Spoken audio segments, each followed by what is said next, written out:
Hello and welcome back to Focus Atlanta. Thank you so much for continuing to watch. In this segment, we're going to speak with Dr. Linda Paulk Buchanan. We're going to talk a little bit about eating disorders. Thank you so much for coming on the show. Well, thank you for having me. Well, first of all, tell me about how you founded or when you founded the Atlanta Center for Eating Disorders. It was about 23 years ago. Wow. I had been working in a private practice treating people with eating disorders, and at the time, the only levels of care that were available were inpatient treatment or just individual outpatient treatment, which was what I was doing. Mm-hmm. And I felt like people needed something in between. Wow. Most people, I think, can be treated in that mid-range level of intensive outpatient programming, and so that's how Atlanta Center for Eating Disorders got started. Wow, and now you are growing and you're bigger and better, and there's been a recent change. Tell me a little bit about the merger. Well, about 5 years ago, actually, my partner and I, Dr. Rick Kilmer, began to realize that people, as we were growing, people were coming to us who did need higher levels of care, such as residential or inpatient. There were no programs in Atlanta at that level, at least that exclusively treated eating disorders. Mm-hmm. And so we began a search for someone who had that expertise and could come in and help us develop a full scope of services. And so we really did a lot of research. We met with probably 6 or 8 programs, nationally recognized programs, and we chose Walden Behavioral Care. They're out of New England. Wow.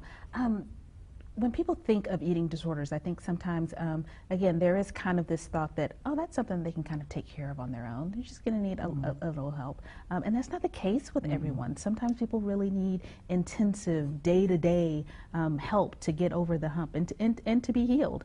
Tell me a little bit about the range of things that we're talking about, because I think sometimes people kind of think, oh, well, you know, they just need to talk to somebody and they can work this out. And that's not necessarily the case.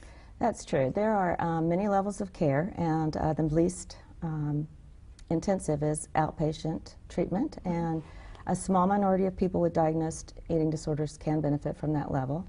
I would recommend after a month, if you're not benefiting, to seek a higher level of care.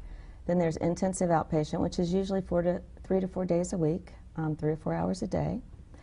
We do after-school programs and after-work programs for people because our mission has always been to provide intensive treatment with the least disruption to normal life as possible. Mm-hmm. And then there's a day program. We have a day program in Dunwoody. We have 3 IOP programs in surrounding areas, Decatur, Alpharetta, and Dunwoody. Wow. And then beyond that is the residential or the inpatient program, which is, as I said, why we have merged with Walden Behavioral Care. And the things that we really loved about Walden is their treatment philosophy was so similar to ours in that they want to bring treatment to the community. It was always so difficult for us when we had someone we had to refer out of state, especially 13, 14-year-olds, and they have to leave home and leave their family, leave their school. More disruption. More disruption. And so their philosophy of treating people as close to where they lived in the community was very similar, and they're very focused on family-based treatment, which means that they actually teach the parents the same skills that the children are learning in the program. We also have adult programs, but that is something that really interested us was the parents coming in for skills-based groups as well. Wow, and that is important because, again, the children may be able to learn so much while they're with you, and then if they go home and there's no one there to supplement that continuing, you know, that continuing health care, it becomes difficult or easy to fall back into the same patterns. Exactly.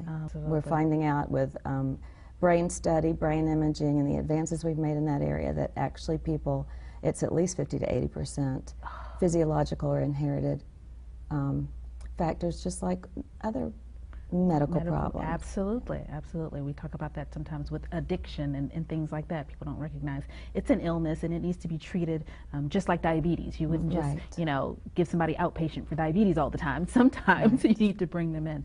Well, thank you for sharing all this information. Please give your website so that people can learn more.